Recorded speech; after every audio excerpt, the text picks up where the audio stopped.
Welcome to দিশার exam guide. প্রিয় পঞ্চম শ্রেণীর পরীক্ষার্থী বন্ধুরা, তোমাদের জন্য এই ভিডিওটিতে আমি আলোচনা করতে চলেছি পঞ্চম শ্রেণীর দ্বিতীয় পর্যায়ক্রমিক মূল্যায়নপত্র 2025, অর্থাৎ 2025 সালের সেকেন্ড ইউনিট টেস্টের পঞ্চম শ্রেণী বা ক্লাস 5-এর আমার গণিত বিষয়ের প্রশ্নপত্রটি সম্পূর্ণ সমাধান সহ এই ভিডিওটিতে আলোচনা করতে চলেছি। প্রশ্নপত্রটি সম্পূর্ণ সিসিই পদ্ধতি অনুসরণ করে তৈরি হয়েছে। পূর্ণমান 30, সময় 1 ঘন্টা।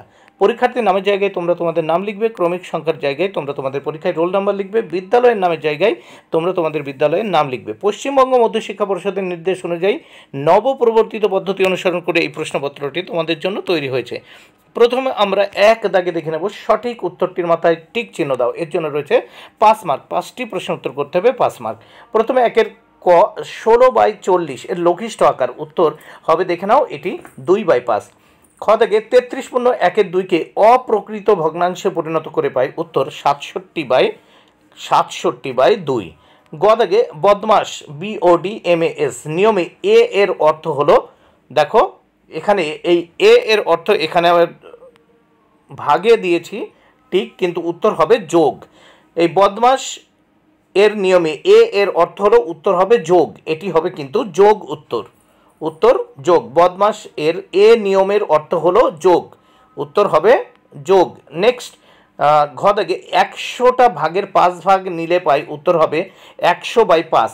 উঙ্গ দাগে 100 পয়সা সমান সমান 1 টাকা। এবার 2 দাগে শূন্যস্থান পূরণ করো। দেখো 2 দাগে আমরা দেখে নেব শূন্যস্থান পূরণ করো। এখানে 5টি শূন্যস্থান পূরণ করতে হবে, এর জন্য রয়েছে 5 মার্ক, প্রত্যেকটির জন্য 1 মার্ক করে বরাদ্দ।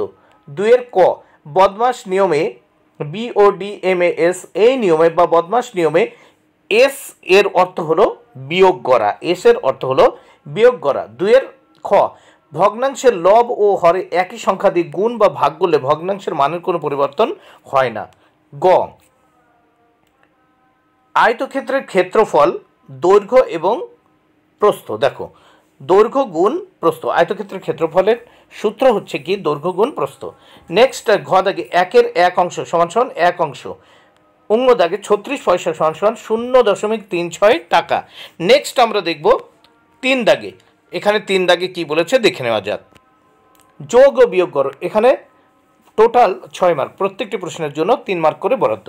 প্রথম ক দাগে আছে 1/4 যোগ 1/8 যোগ 2/16।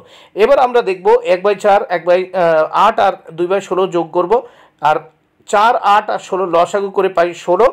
এবার দেখো এই 16-র ভিতর 1/4-এর 4 কতবার যায়? 4 বার। তাহলে 4 4 16, 4 এই 1 দিয়ে গুণ করলে 4 হবে। 8 কতবার যায়? 2 বার। 2 দিয়ে 1কে গুণ করব, কত হলো? 2। এবার 16-এর ভিতর 1 বার যায়, এই 1 দিয়ে 2কে গুণ করলে 2-কে 2। তাহলে 4 যোগ 2 যোগ 2 সমান সমান কত হয়? যোগ করলে 4 2 6 আর 2 8, 8/16।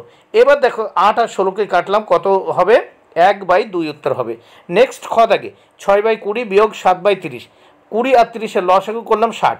এবার দেখো 60-এর ভিতরে এই 20 কতবার যায়? 3 বার। 3 20 60। এই 3 দিয়ে এবার 6কে গুণ করব, 3 6 18। 30 কতবার যায়? 2 বার। 30 দুগুণে 60। এই 2 দিয়ে 7কে গুণ করব 7 দুগুণে 14। তাহলে 18 বিয়োগ 14 সমান সমান কত হয়? 4/60। এবার দেখো এই 4 দিয়ে 60কে কাটলাম, উপরে কত হবে? 1, নিচে 15, 1/15। এবার আমরা এই প্রশ্নপত্রের নেক্সট পেজ দেখে নেব। নেক্সট পেজে কি বলেছে? 4 দাগে সরল করো। এর জন্য রয়েছে 4 মার্ক। কি কি আছে? 6 গুণ 5 গুণ 4 ভাগ 8 ভাগ 5 গুণ 7। এবার আমরা দেখব সমান সমান 6 গুণ 5 গুণ 4 দিয়ে এটাকে ব্র্যাকেটে আটকালাম, ভাগ 8 ভাগ 5 গুণ 7। এবার দেখো 5 6 30 আর 3 4 কত হয়? 12। তাহলে 5 গুণ 6, 5 6 30, 30কে 4 দিয়ে গুণ করলাম, 120 হলো, ভাগ 8 বসালাম, ভাগ 5 গুণ 7। এবার দেখো এই 120কে 8 দিয়ে ভাগ করলাম, কত হয়? 15। 15 ভাগ 5 ভাগ কত? 7। এইবার দেখো এই 15কে 5 দিয়ে ভাগ করলাম, কত হয়? 3 5 15 গুণ কত হয়? 7। 3 7 কত? 21। নেক্সট আমরা দেখব 5 দাগে। 5 দাগে কি বলেছে দেখে নেওয়া যাক। যে অপ্রকৃত ভগ্নাংশকে মিশ্র ভগ্নাংশে ও মিশ্র ভগ্নাংশকে অপ্রকৃত ভগ্নাংশে পরিণত করতে হবে, এর জন্য রয়েছে 4 মার্ক, প্রত্যেকটির জন্য 2 মার্ক করে বরাদ্দ। প্রথম পাশের কতে 51/8 আছে। এই 51/8কে আমরা অপ্রকৃত ভগ্নাংশে পরিণত করবে, কত হবে? 6 × 3 = 8, 6 × 3 = 8। তাহলে কি হয়? দেখো 6 × 8 = 48 আর 3 51, 51/8। ঠিক আছে। এবার দেখো এটাকে অপ্রকৃত ভগ্নাংশে পরিণত করতে হবে। এখানে আমরা কত পাবো দেখো 3 6 18, 18 আর 5 কত হয় 23, 23/3 অপ্রকৃত ভগ্নাংশ পেয়ে গেলাম। আর এটা কিন্তু মিশ্র ভগ্নাংশ, এটি অপ্রকৃত ভগ্নাংশ। তাহলে দেখো 51/8কে আমরা মিশ্র ভগ্নাংশে পরিণত করলাম এবং 6×5/3কে অপ্রকৃত ভগ্নাংশে পরিণত করলাম। এবার আমরা দেখে নেব 6 দাগ। 6 দাগে কী বলেছে, সমস্যাটি সমাধান করো 4 মার্ক। ঝর্ণা 100 টাকা নিয়ে মেলায় গেল, সেখানে 20 টাকা 50 পয়সার বা 20.50 টাকার চুড়ি 10 টাকার বাসি কিনলো ও 6 টাকা দিয়ে নাগরদোলা চড়লো। ঝর্ণা কত টাকা ফেরত আনলো? দেখো তাহলে আমরা কি করব, 100 বিয়োগ কত টাকার চুড়ি কিনেছে 20 টাকা 50 পয়সা, যোগ দেখো বাসি কিনলো 10 টাকা আর 6 টাকা দিয়ে নাগরদোলায় চড়লো। তাহলে 100 বিয়োগ আর এই তিনটে যোগ করব, 20 টাকা 50 পয়সা যোগ 10 টাকা 30 টাকা 50 পয়সা যোগ 6 টাকা, তাহলে কত হচ্ছে 36 টাকা 50 পয়সা। 100 বিয়োগ 36 টাকা 50 পয়সা, 100 থেকে 36 টাকা 50 পয়সা বিয়োগ করলে 63 টাকা 50 পয়সা থাকে। তাহলে উত্তর হবে অতএব ঝর্ণা 63 টাকা 50 পয়সা ফেরত আনলো।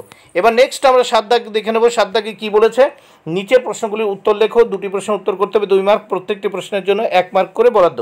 7 কর আয়তকার চিত্রের পরিসীমার সূত্রটি লেখো। উত্তর 2 × দৈর্ঘ্যযোগ প্রস্থ, মানে 2 গুণ দৈর্ঘ্যযোগ প্রস্থ। এবার সমবিন্দু সরলরেখা কাকে বলে? দেখো 3 বা তার বেশি সরলরেখা যখন একটি বিন্দু দিয়ে অতিক্রম করে তখন সেই বিন্দুকে সমবিন্দু সরলরেখা বলা হয়। বন্ধুরা ভিডিওটি ভালো লাগলে অবশ্যই লাইক কমেন্ট শেয়ার করো। Thank you very much, keep watching my channel and my video.